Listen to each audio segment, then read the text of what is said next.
चलिए हम लोग देखते हैं कक्षक और क्या है क्वांटम संख्या। तो आप लोग अपनी एनसीईआरटी में पेज नंबर 53 पे देखिएगा 53 में, जिसमें हम देखते हैं किसी परमाणु में क्या है कई कक्षक संभव होते हैं। किसी परमाणु में कई कक्षक संभव होते हैं। गुणात्मक रूप से इन कक्षकों में उनके आकार, आकृति और अभिविन्यास के आधार पर अंतर किया जा सकता है। ऐसा है कि हमारे पास एक मान लीजिए परमाणु है, उस परमाणु में कई कक्षक होंगे। मान लीजिए हम कह रहे हैं कि सोडियम का परमाणु है, सोडियम के परमाणु में फिर इसका क्या होगा, एक केंद्रक होगा, और कह रहे हैं कि उसमें कई कक्षक होंगे। कितने कक्षक होंगे, कई कक्षक होंगे, जिसको हम सेल सब सेल कहते हैं, फिर सब सेल कहते हैं, फिर कक्षक कहते हैं। तो मान लेते हैं कक्षक है, तो इसके आकार में, इसकी आकृति में न, और इसके अभिविन्यास में ही अंतर के द्वारा हमको पता चलता है कि एक कक्षक दूसरे कक्षक से क्या है, कैसे डिफरेंट है। पहली बात ये हो गई कि ये हमारे पास मेन चीज़ क्या है, हम लोग इसको सामान्यतः कहते हैं सेल। क्या कहते हैं, सेल। और सेल के अंदर होता है सब सेल। क्या होता है, सब सेल।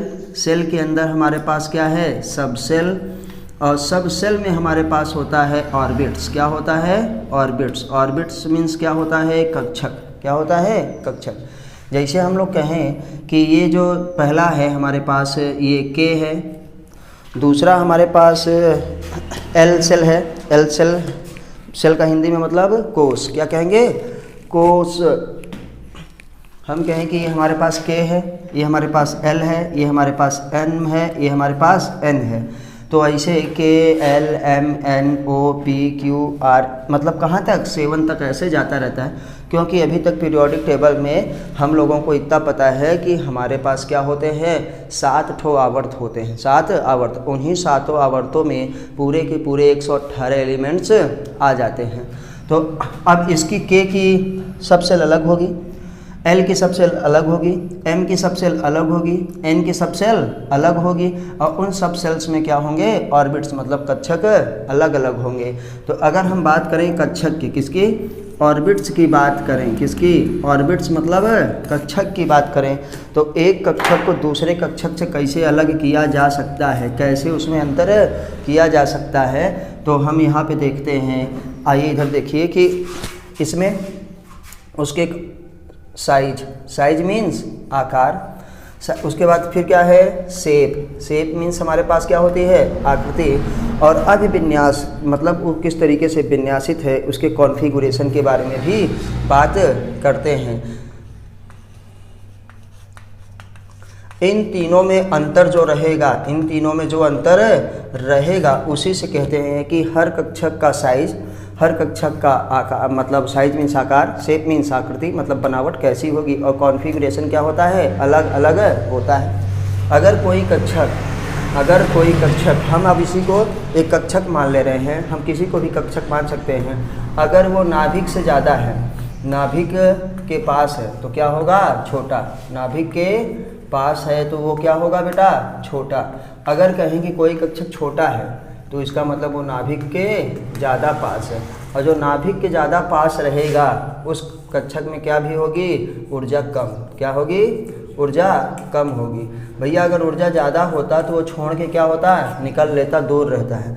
इसीलिए कि जो नाभिक से जो कक्षक ज़्यादा दूर जाता जाएगा, देखिए इसी को आप सेल कहेंगे, इसी को सब सेल, इसी को ऑर्बिट्स, क्योंकि इसी के अंदर, इस सेल के अंदर सब सेल होगा, और इस सब सेल के अंदर क्या होंगे, इसके ऑर्बिट्स, इसके कक्षक होंगे। अभी हम लोग पढ़ेंगे तब, क्वांटम नंबर जब पढ़ने लगेंगे तब, तो क्या होगा कि इसी में ऊर्जा कम होगी। जो जितना दूर रहेगा इसका मतलब उसका ऊर्जा स्तर बढ़ता जा रहा है, उसमें ऊर्जा क्या होती है, ज़्यादा होती चली जाती है। तो देखिए हम आपसे रिक्वेस्ट करते हैं कि प्लीज़ आप एकदम केयरफुल्ली होकर के अच्छे से ध्यान दे करके एनसीईआरटी को जरूर पढ़िए। तो आप लोग इसको अंडरलाइन करिए कि किसी परमाणु में कई कक्षक संभव होते हैं, पर गुणात्मक रूप से इन कक्षकों में उनके आकार, आकृति और अभिविन्यास के आधार पर अंतर किया जाता है। तो आपसे वो पूछ लेंगे कि अच्छा ये बताइए कि कक्षकों में अंतर कैसे किया जा सकता है, या एक कक्षक को दूसरे कक्षक से कैसे अलग करते हैं। तो हम बोलेंगे उनके क्या है, साइज में, उनके शेप में, और क्या है, उनके कॉन्फ़िगरेशन मतलब अभिविन्यास में होते हैं। छोटे आकार के कक्षक का अर्थ है कि यह नाभिक के पास क्या है, इलेक्ट्रॉन के पाए जाने की प्रायिकता अधिक है। अगर हमारे पास वो कक्षक छोटा है तो उसमें क्या होगा, वो नाभिक के ज़्यादा पास होगा, और नाभिक के पास ज़्यादा होगा तो इलेक्ट्रॉन क्या होगा, उसमें कक्षक में इलेक्ट्रॉन होंगे तो वो ज़्यादा होगा। इसी प्रकार आकृति और अभिविन्यास यह बताते हैं कि इलेक्ट्रॉन पाए जाने की प्रायिकता किसी दूसरी दिशा न की अपेक्षा एक दिशा में अधिक होती है, एक दिशा में अधिक होती है। प्रायिकता मतलब बेटा संभावना, जिसको हम लोग मैथ में पढ़ते हैं प्रोबेबिलिटी। क्या है, प्रोबेबिलिटी की कितनी संभावना है, कितनी ज़्यादा संभावना है कि इलेक्ट्रॉन जो है किस दिशा में पाया जाता है। एक दिशा में इलेक्ट्रॉन ज़्यादा पाए जाएंगे दूसरी दिशा की अपेक्षा। अब आते हैं कि क्वांटम संख्याओं द्वारा परमाणु कक्षकों में अंतर किया जा सकता है न। प्रत्येक कक्षक को 3 क्वांटम संख्याओं n, l, m द्वारा दर्शाया जाता है। और यहाँ पे हम लोग एक और चौथा पढ़ेंगे, यहाँ पे चौथा नहीं दिया अभी बाद में देंगे।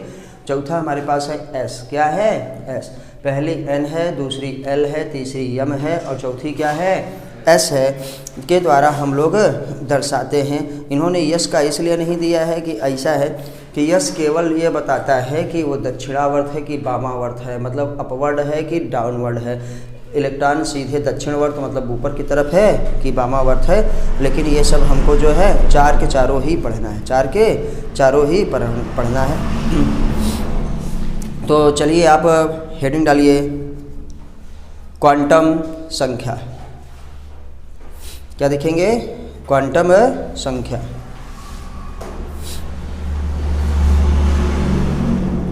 क्वांटम संख्या आप हेडिंग डाल लीजिएगा, क्वांटम नंबर्स। क्या है, क्वांटम नंबर।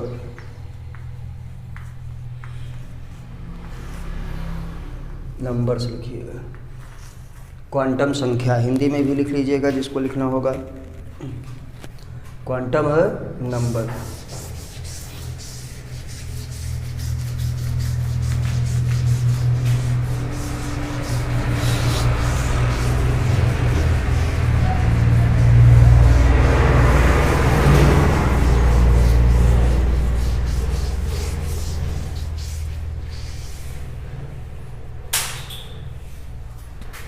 देखिए, किसी भी परमाणु में इलेक्ट्रॉनों की स्थिति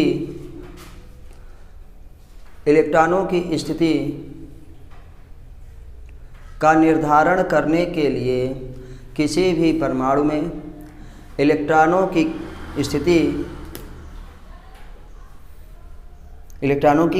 स्थिति, अब ब्रैकेट में लिख लीजिएगा, स्थिति वो कहाँ पे होगी, या तो सेल में होगी मतलब कक्षा, ब्रैकेट में सेल, सब सेल और उसके बाद क्या है, ऑर्बिट्स। क्या है, ऑर्बिट्स। तीनों को ब्रैकेट में लिखिएगा। सेल मतलब कक्षा, सब सेल में मतलब बेटा उपकक्षा, और ऑर्बिट्स मतलब हमारे पास क्या है, कक्षक। क्या कहेंगे, कक्षक। इलेक्ट्रॉनों की स्थिति कहाँ पे निर्धारण करने के लिए, कहाँ पे, कक्षा, उपकक्षा तथा कक्षक की इलेक्ट्रॉनों की स्थिति का निर्धारण करने के लिए जिन संख्याओं का प्रयोग किया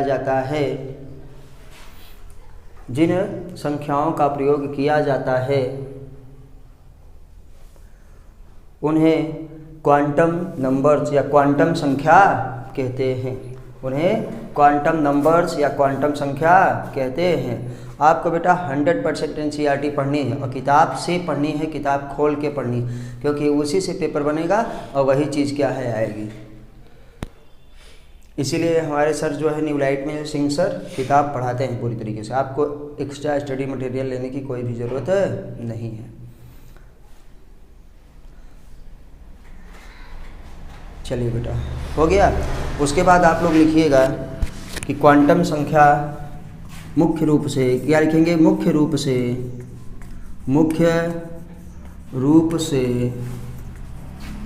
क्वांटम संख्या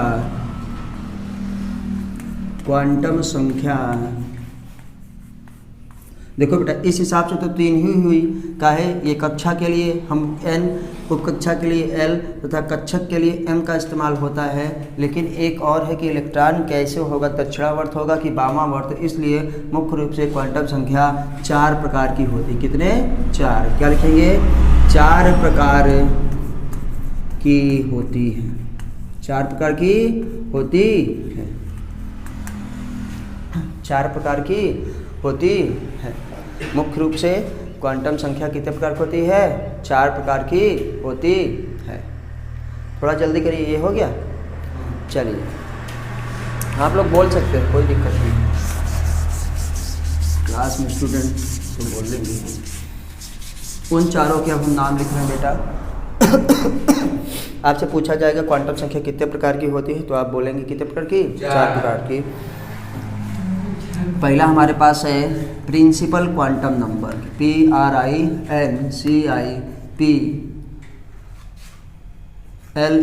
principal quantum number, principal quantum number, principal quantum. इसका हिंदी में होता है मुख्य क्वांटम संख्या। क्या लिखेंगे? मुख्य क्वांटम संख्या। देखिए हिंदी में गलती हो सकता है तो आप पाई मात्रा लगा लीजिएगा। मुख्य क्वांटम संख्या। दूसरा है बउआ azimuthal, azimuthal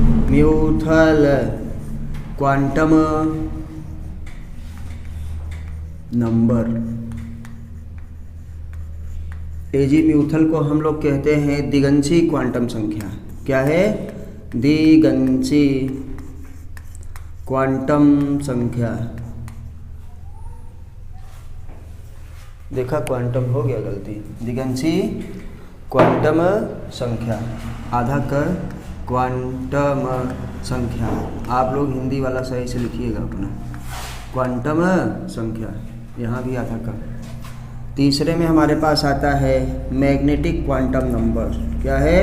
magnetic quantum number.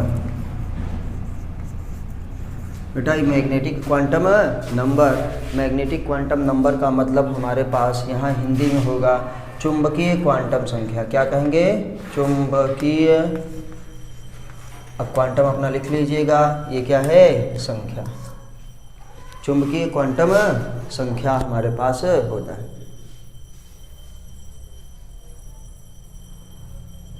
हम चौथा यहाँ पे लिखते रहे, 4th नंबर। यहाँ पे 4th वाला, ये देखो 3 बहुत ही मुख्य हैं जो आपके एनसीईआरटी में दिया है। चौथा एक हमारे पास और है, क्योंकि m को ही उन्होंने 2 भागों में कर दिया है। m को ही 2 भागों में, एक ml और दूसरा क्या है? ms। क्या है? ml और दूसरा ms। इसी को 2 भागों में कर दिया है। तो हम लोग इसको s वाले को अलग से पढ़ेंगे। चौथे को हम कहेंगे spin quantum number, SPIN, spin quantum number, quantum number,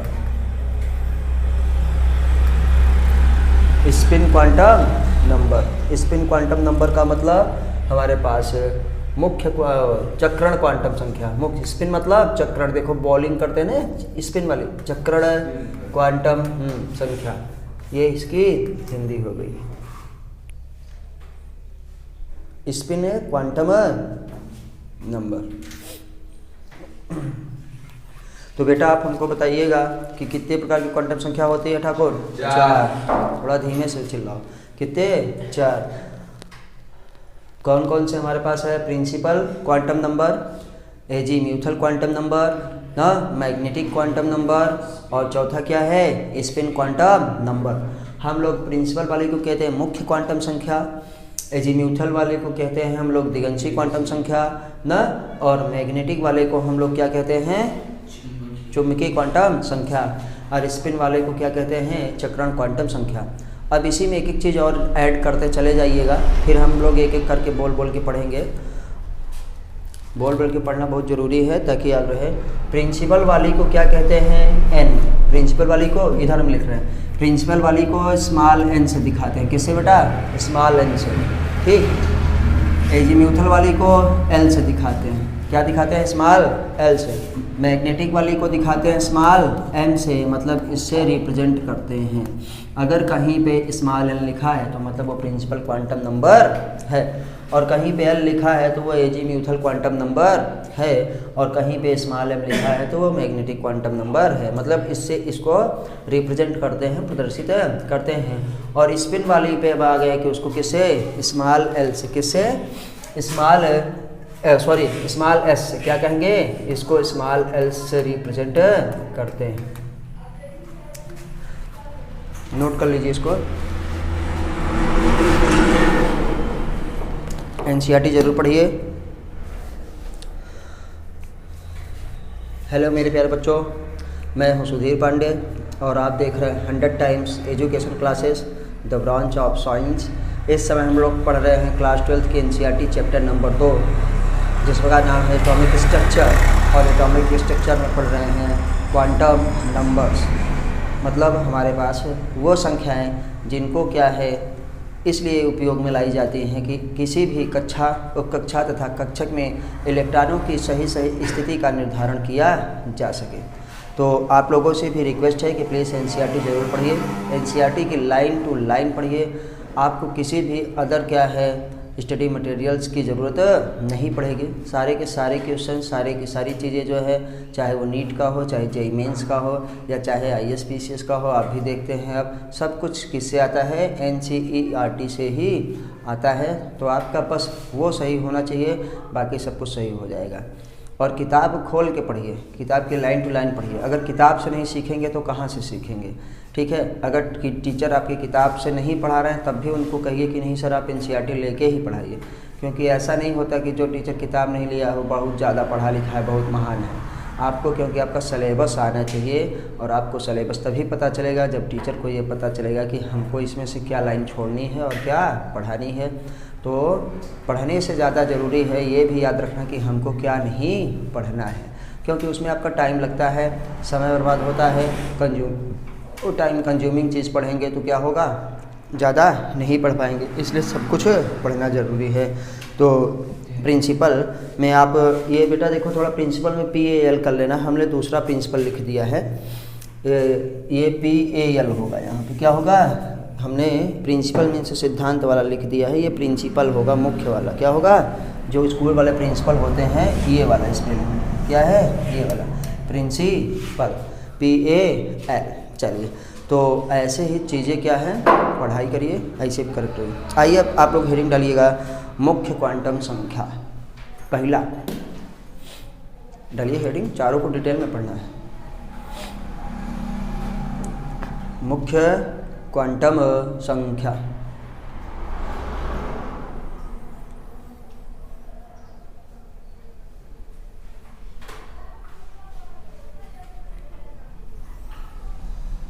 चलिए देखिए, मुख्य क्वांटम संख्या को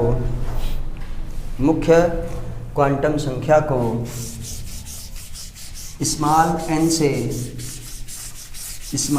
से प्रदर्शित करते हैं। स्मॉल n से प्रदर्शित करते हैं। पहला हमारा पॉइंट हो गया कि इसको हम स्मॉल क्या है, n से रिप्रेजेंट करते हैं। दूसरा हमारे पास होगा, कोई बात नहीं, दूसरा हमारे पास होगा कि हम लोग इसे क्या करते हैं, स्मॉल n से। दूसरा ये करेंगे कि यह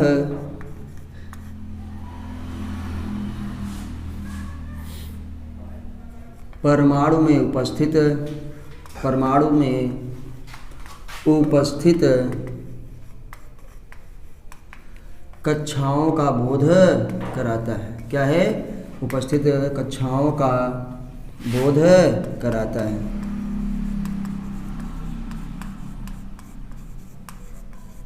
यह यादव जी कोई दिक्कत है क्या, बोलो, शर्माना मत। नहीं। यह परमाणु में उपस्थित कक्षाओं का बोध कराता है। वीडियो तो बनती ही रहती है, उसमें क्या है। चलिए यह नाभिक से इलेक्ट्रॉनों की दूरी का भी निर्धारण करता है, दूरी का भी निर्धारण करता है या निर्धारण करती है। कौन सी? Principal quantum number. देखिए ऐसा है कि जब हमको पता चल जाएगा कि इसमें कितनी उपस्थित कक्षा है, तो n मतलब कक्षा मतलब हमारे पास सेल को, किसको? सेल को रिप्रेजेंट करती है। उस सेल में होंगे इलेक्ट्रॉन, तो जब जितनी ज़्यादा सेल होगी तो उनको जो है क्या, इसका मतलब उसमें भी इलेक्ट्रॉन भरे जाएंगे, या जब ज़्यादा इलेक्ट्रॉन होंगे तो इन इलेक्ट्रॉनों को भरने के लिए अधिक सेल की ज़रूरत पड़ेगी। तो जैसे सेल बढ़ेगी नाभिक से दूरी उसकी बढ़ती जाएगी। तो ये भी बताता है कि नाभिक से उस इलेक्ट्रॉन की दूरी कितनी है, या नाभिक के चारों तरफ क्या है, कितनी हमारे पास कक्षाएँ हैं, कितनी हमारे पास कक्षाएं उपस्थित हैं। मतलब यह सेल को में सेल का भी रिप्रेजेंट करता है। सेल का मतलब कोश, सेल का मतलब कोश, जिसे हम कह रहे हैं कक्षा, जिसे हम कह रहे हैं कक्षा, इसे कोश भी कहते हैं। याद रखिएगा कि जो बायोलॉजी में पढ़ते हैं वो CELL होता है, ये SHELL होता है, सेल का निर्धारण करता है। चलिए नेक्स्ट पॉइंट में लिखेंगे, यह है इलेक्ट्रॉन की ऊर्जा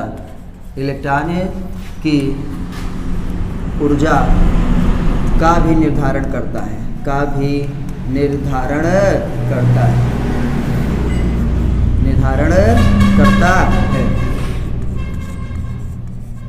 कैसे? कि भैया अगर दूर ज़्यादा है तो उसमें एनर्जी ज़्यादा है, क्योंकि सेल भी बढ़ेगी, जब कक्षा ज़्यादा बढ़ेगी तो उसमें इलेक्ट्रॉन होंगे और उन इलेक्ट्रॉन की ऊर्जा भी ज़्यादा होगी। यह नाभिक से इलेक्ट्रॉनों की दूरी का निर्धारण।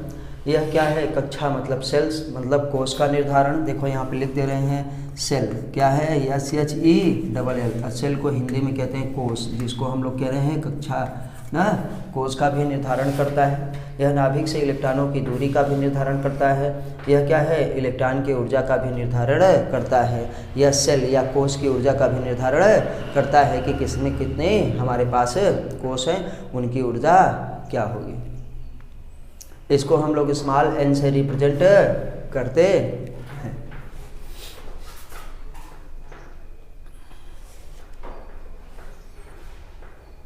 चलिए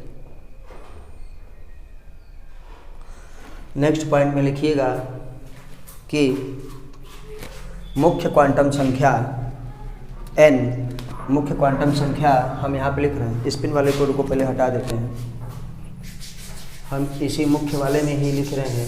लिखिए मुख्य क्वांटम संख्या n से, मुख्य क्वांटम संख्या n से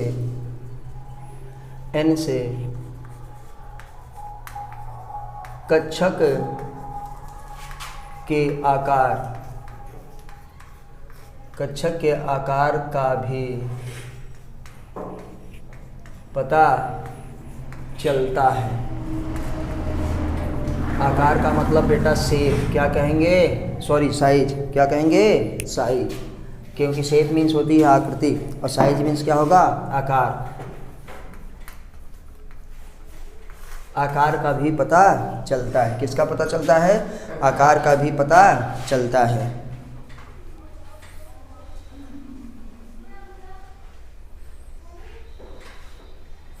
चलिए लिखिएगा एक नेक्स्ट पॉइंट, यह धनात्मक पूर्ण संख्या होती है। यह धनात्मक पूर्ण संख्या, ये सब पॉइंट्स आपको याद रहना चाहिए। धनात्मक पूर्ण संख्या होती है। धनात्मक पूर्ण संख्या का मतलब हमारे पास जानते हैं 1 2 3 4 5। यह धनात्मक पूर्ण संख्या, धनात्मक पूर्ण संख्या होती है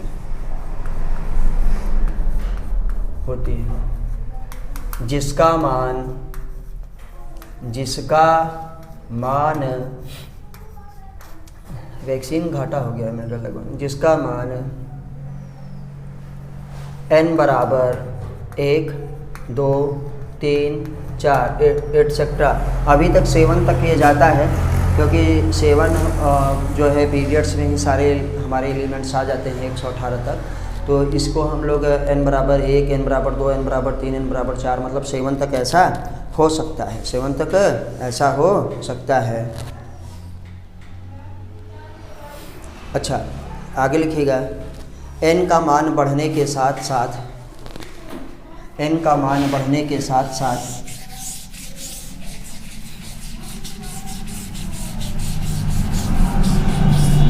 n का मान बढ़ने के साथ साथ कक्षकों का मान भी बढ़ता है, क्योंकि भैया n हमारे पास बढ़ेगा तो उस n के कक्षक भी बढ़ेंगे। तो थोड़ा नोट करिएगा, n का मान बढ़ने के साथ साथ, n का मान बढ़ने के साथ साथ, बढ़ने के साथ साथ कक्षकों का भी मान बढ़ता है, कक्षकों का भी मान बढ़ता है। n का मान बढ़ने के साथ साथ कक्षकों का भी मान बढ़ता है।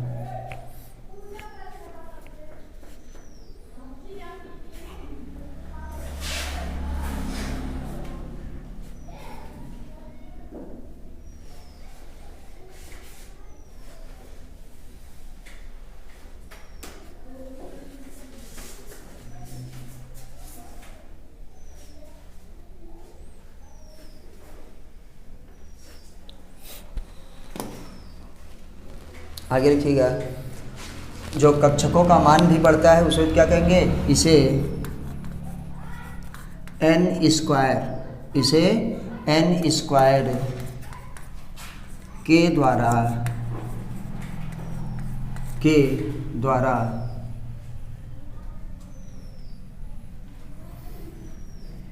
प्रदर्शित करते हैं, या n स्क्वायर के द्वारा मान पता चलता है, प्रदर्शित करते हैं। और थोड़ा करके देख लेते हैं। अगर कह रहे हैं कि n बराबर हम 1 लिए, तो पहली कक्षा में पहले सेल में कितने कक्षक होंगे, केवल 1। ये कक्षक का मान निकालने के लिए इसे क्या कहते हैं, अगर हम कहें कक्षक बराबर कितने कक्षक होंगे, तो यहाँ पे इसे कर लो, ये सूत्र बन गया आपका, कक्षक बराबर n स्क्वायर, कक्षक बराबर n स्क्वायर। अगर किसी सेल में, किसी कक्षा में न किसी कोष में आपको कक्षक की संख्या पता करनी है, तो आप क्या सूत्र लगाएंगे, n स्क्वायर लगाएंगे। तो अगर हम कह रहे हैं पहली कक्षा के लिए, पहले सेल के लिए अगर हम कह रहे हैं n बराबर 1 है, तो उसमें कक्षक कितने होंगे, तब कक्षक बराबर क्या होगा, n का स्क्वायर, n स्क्वायर, n की जगह लिखे 1 और इसका स्क्वायर की कितना आया, एक ही कक्षक होगा। अगर हम यहाँ पे कर रहे हैं बेटा n बराबर 2 लिए, अगर हम n बराबर 2 लिए तो देखो n बराबर 2 लेने पर क्या हो गया, सूत्र लगाएंगे n स्क्वायर, तो देखेंगे 2 लिखे n के ऊपर, n के ऊपर कितना स्क्वायर, तो कितना आया 4। तो दूसरे में कितने कक्षक, 4। अगर n बराबर ऐसे 3 है तो 3 का स्क्वायर कितने कक्षक, 9। क्या कितने, 9। तो n स्क्वायर से हमको पता चलता है, एनसीईआरटी में भी बेटा पेज नंबर 54 पे आप अंडरलाइन करिए कि नीचे लिखा है मुख्य क्वांटम संख्या से कोष का भी पता चलता है, ये आपको हम बता चुके हैं। n का मान बढ़ने के साथ अनुमत क्या है, कक्षकों की संख्या भी बढ़ती है, इसे n स्क्वायर द्वारा दिया जाता है। n के निश्चित दिए गए मान के लिए, n के निश्चित दिए गए मान के लिए सभी हमारे पास सभी कक्षक परमाणु का एक कोष बनाते हैं, सभी कक्षक परमाणु का एक कोष बनाते हैं।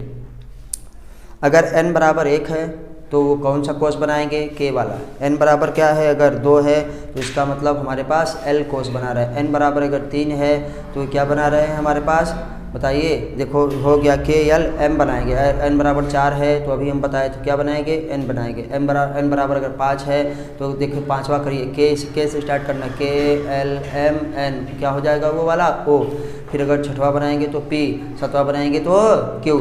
तो n के हमारे पास अगर हम कहें कि सभी कक्षक क्या है, परमाणु का एक कोष बनाते हैं, n के निश्चित मान के लिए परमाणु का एक कोष बढ़ाते हैं।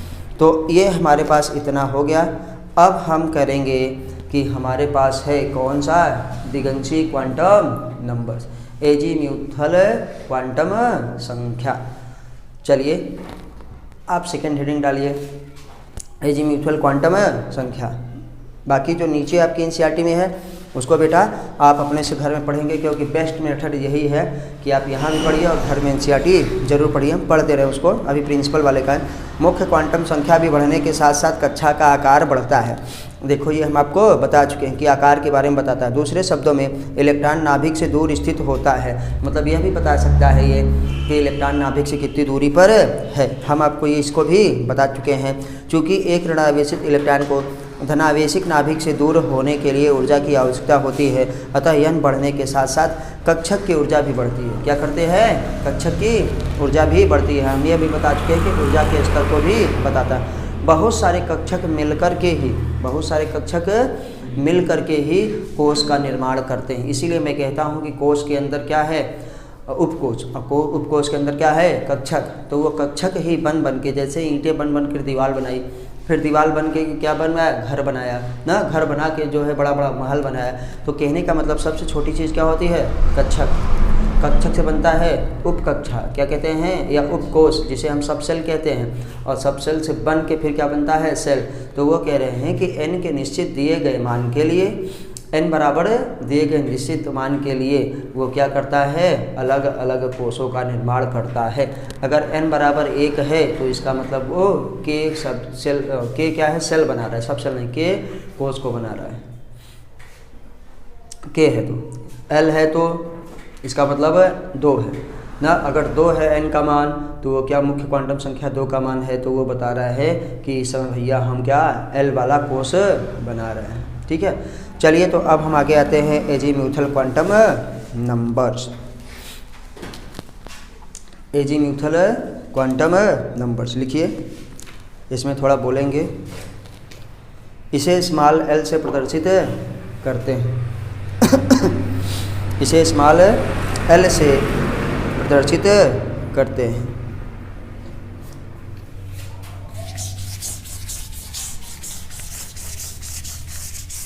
कल परसों तक में बोर्ड बदल देंगे।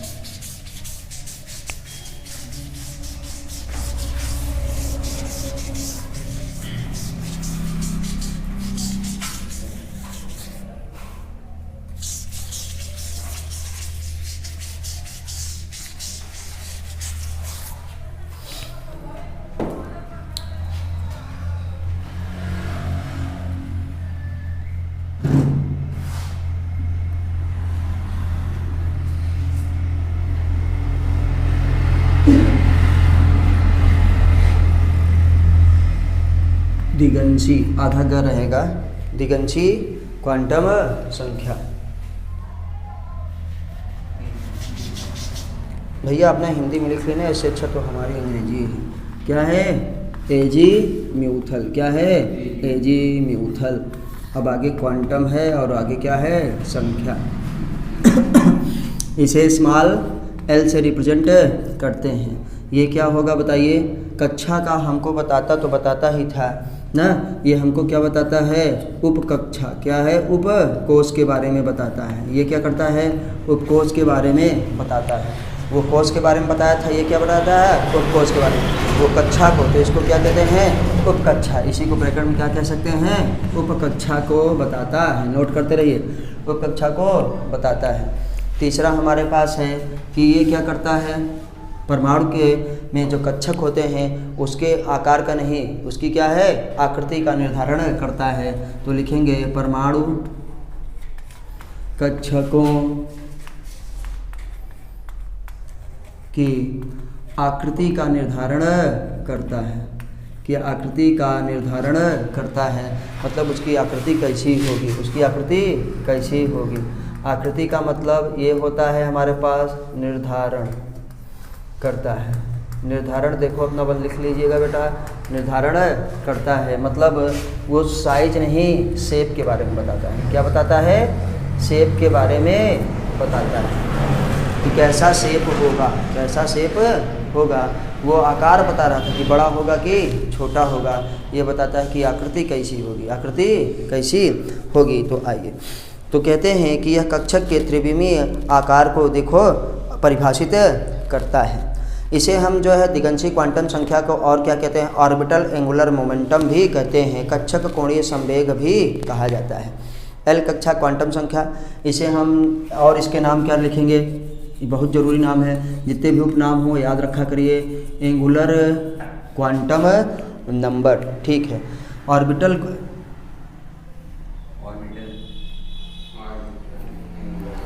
एंगुलर, हाँ ठीक है, मोमेंटम, ठीक है। ऑर्बिटल एंगुलर मोमेंटम, ऑर्बिटल अभी लिखना हमको है, orbital angular momentum, orbital angular momentum क्या है, मोमेंटम, संवेग क्या है, कोणीय संवेग। तीसरा इसका नाम हमारे पास एक नाम और है, तीसरा इसका नाम हमारे पास होता है सबसिडियरी क्या है, quantum number, subsidiary quantum number. तीनों नाम याद रखिए, जैसे हमारा एक ही नाम अगर आपको पता है और क्वांटम नंबर और पूछ लिया किसी ने और नाम, तो आप नहीं बता पाएंगे घर का या तमाम चीज़, तो इसलिए आपको तीनों नाम पता होना चाहिए। पहला इसका नाम है एजीम्यूथल, इसी का दूसरा नाम है ऑर्बिटल क्या है, एंगुलर मोमेंटम, और ये तीसरा इसी का नाम है सबसिडियरी क्वांटम नंबर। जिनको स्क्रीनशॉट लेना होगा वो स्क्रीनशॉट ले लेंगे या बोलते वक्त साथ साथ लिख लेंगे। थोड़ी सी अगर आपको बोर्ड में दिक्कत होगी तो इसको जल्द ही बदला जाएगा, लेकिन अगर प्रयास करेंगे तो हो जाएगा।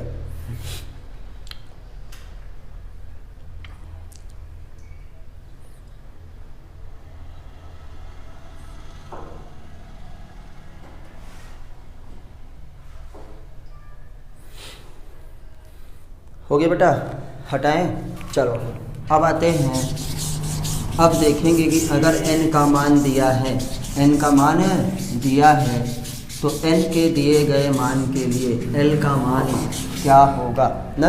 तो हम देखते हैं, नेक्स्ट पॉइंट है कि n के दिए गए मान के लिए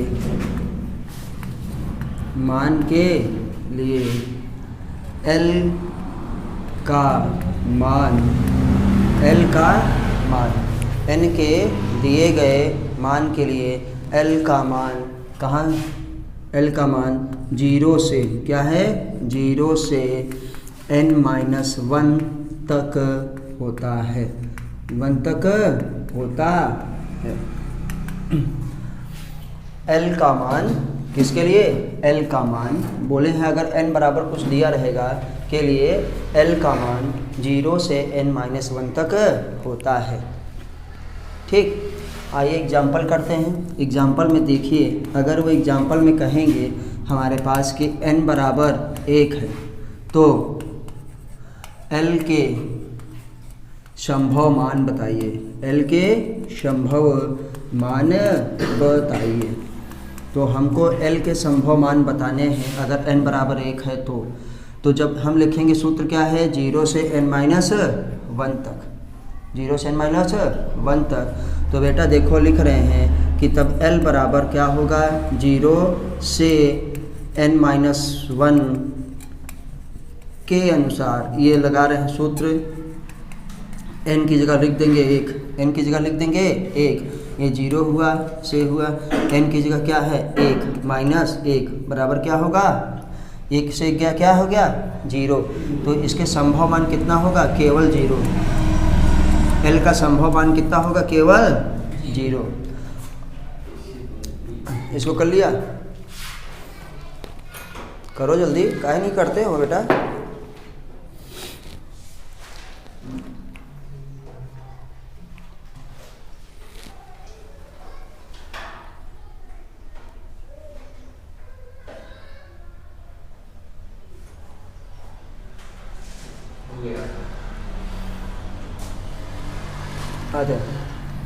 अगर n बराबर हमको 2 दिया है, n बराबर 2 दिया है, तो थोड़ा सा चीज़ें जब टाइम बोलेंगे तो होगा।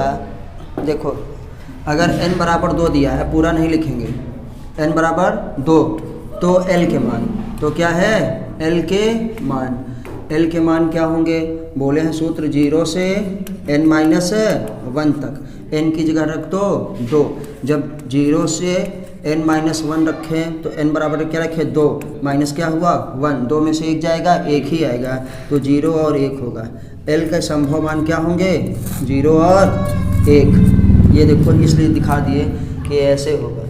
अगर n बराबर 3 है, अगर n बराबर 3 है, अच्छा 4 ले लेते हैं, 5 ले लेते हैं क्योंकि 7 तक जा सकते हैं। अगर n बराबर क्या है 4 है तो l के मान क्या होंगे, तो l के मान कहाँ से निकालेंगे 0 से। अब देखो ये से इसलिए लिख रहे हैं ताकि 2 ऑब्लिक ना, एक हाइफन ना बन जाए। n-1, n की जगह पे हम क्या रखें, सॉरी n ये 1 है, n-1 n की जगह रख देंगे 4, तो 0 से हमारे पास 4 - 1 कितना आएगा 3, तो 0 से लेकर के 3 तक, 0 से 3 तक क्या होगा 1 होगा, 0 होगा सॉरी 1 होगा, 2 होगा और क्या होगा 3 होगा। ये l के मान हो गए, l के ये मान आ गए। अगर n बराबर 5 है, अगर यहाँ देख लेते हैं n बराबर 5 है, नहीं हम डायरेक्ट 7 ले लेते हैं। n बराबर अगर 7 है तो 0 से n-1 जितना है उसी का 1 घटा दो, 7 में से घटा कितना होगा 6, तो 0 से लेके 6 तक, 0 से लेके 6 तक।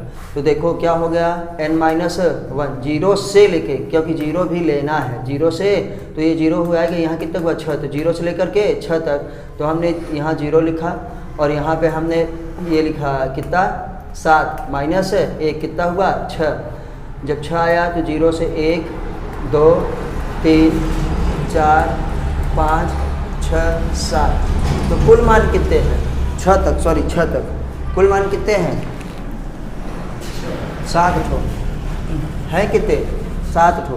कौन कौन से हैं, 0 भी तो है, भूल एकदम गधे टाइप के हो क्या, 0 1 2 यहाँ 3 भूल गए, 3 4 5 और क्या है 6, एक बार फिर से लिख देते हैं। कुल मान कितने हैं 7 ठो, लेकिन हैं कौन कौन से 0, इसीलिए बार बार वहाँ पे लिखा है 0 1 2 3 4 5 और 6, 0 से लेकर के 6 तक, लेकिन है कितने 7 ठो। देखो 1 2 3 4 5 6 7। संभव मान कौन कौन से हैं वो बताना, और संभव मान की संख्या कितनी है 0 से n-1 तक, तो संख्या गिनो, 0 भी लेके गिनना है, 0 भी लेके गिनना है बेटा।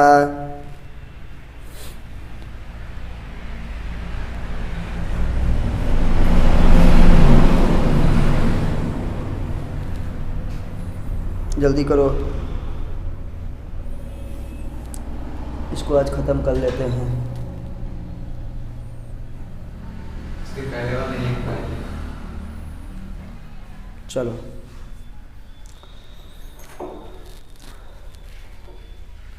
एक पॉइंट इसी में लिखिएगा, मुख्य क्वांटम संख्या, मुख्य क्वांटम संख्या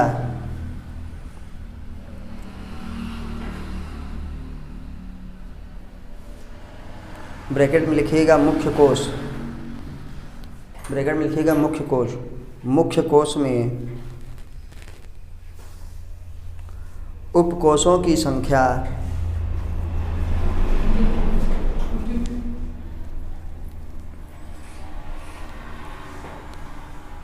मुख्य कोश में उपकोशों की संख्या, उपकोशों की संख्या n के बराबर होती है। किताब में भी अंडरलाइन कर लीजिएगा, पेज नंबर 54 में है नीचे।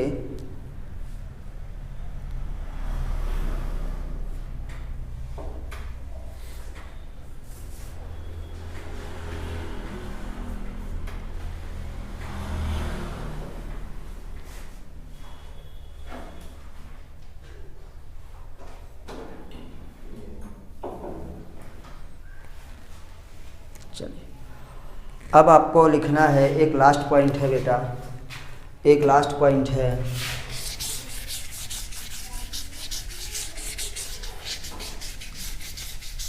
ये L हमारे पास S ना P DF, हम ये पास हमारे पास ये सब सेल हैं। क्या है? सब सेल का मतलब उपकोष। ठीक है, तो इसमें हम लोग थोड़ा लिखेंगे कि L का मान क्या है? L का मान अभी जब आएगा तो उस इलेक्ट्रॉनिक विन्यास करते जब हम निकालेंगे क्वांटम नंबर तो पता चलेगा। L का मान किसके लिए? S के लिए कितना? 0। P के लिए कितना? ये सब छोटे वाले हैं, कैपिटल नहीं है। P के लिए 1, D के लिए कितना बेटा? 2 और F के लिए 3। F के लिए 3। L का मान S के लिए 0, P के लिए 1, P बराबर 1, D बराबर 2 और F बराबर 3। अगर किसी का इलेक्ट्रॉनिक विन्यास करेंगे वो S, P या D या F ब्लॉक में चला गया तो पूछेंगे L का मान क्या लिखो, तो अगर S आया रहेगा तो L का मान क्या लिख देंगे? 0। अगर P आया रहेगा तो L का मान लिख देंगे 1। अगर D आया रहेगा तो L का मान लिख देंगे 2। अगर F आया रहेगा तो क्या करेंगे? इसका मान लिख देंगे 3। तो L का मान हर सब के लिए अलग अलग होता है। ये हमारे पास क्या है? सब सेल्स में भरी जाती है। तो L का मान S के लिए क्या लिखेंगे? 0, P के लिए लिखेंगे 1, D के लिए लिखेंगे 2 और F के लिए क्या लिखेंगे? 3 लिखेंगे बच्चों। तो थोड़ा सा आपको जो है अच्छे से समझना है। तो यहाँ पे नोटेशन आपको नीचे NCERT में दिया है कि L का मान 0, 1, 2, 3, 4, 5, 6, 7 ऐसे होगा। कहाँ तक? 7 तक। तो उपकोष के लिए ये लिखा है, उपकोषों के लिए ये एक उपकोष है। संकेत notation S, P, D, F, G, H ये सब उपकोष हैं। तो S के लिए हम 1 लिखेंगे, P के लिए 2 लिखेंगे, D के लिए 3 लिखेंगे, F के लिए हम 3 लिखेंगे, G के लिए 4 लिखेंगे, H के लिए 5 लिखेंगे। तो ये सब सेल हमारे पास होता है। तो हम लोग जो है अब इसके आगे जो है कल पढ़ेंगे। अगली वीडियो में हमारे पास 2 क्वांटम संख्या और बची है, जिसको हम M कहते हैं और जिसको हम S कहते हैं। उसी को M को उन्होंने 2 बना दिया है, MS तथा LS। तो बच्चों आपको वीडियो कैसी लगी आप हमको कमेंट के माध्यम से ज़रूर बताइए। अपने सुझाव आप हमको जो है दे सकते हैं और प्लीज़ आपसे रिक्वेस्ट है कि वीडियो को लाइक करिए और उस पर जो है कमेंट्स करिए, अपने दोस्तों के साथ शेयर करिए। और जिन्होंने अभी तक चैनल को सब्सक्राइब ना किया हो प्लीज़ उनसे रिक्वेस्ट है कि वो चैनल को ज़रूर ही सब्सक्राइब करें और अपने दोस्तों से भी करवाएं। चलिए फिर मिलते हैं अगली वीडियो में, तब तक नमस्ते, जय हिंद, जय भारत।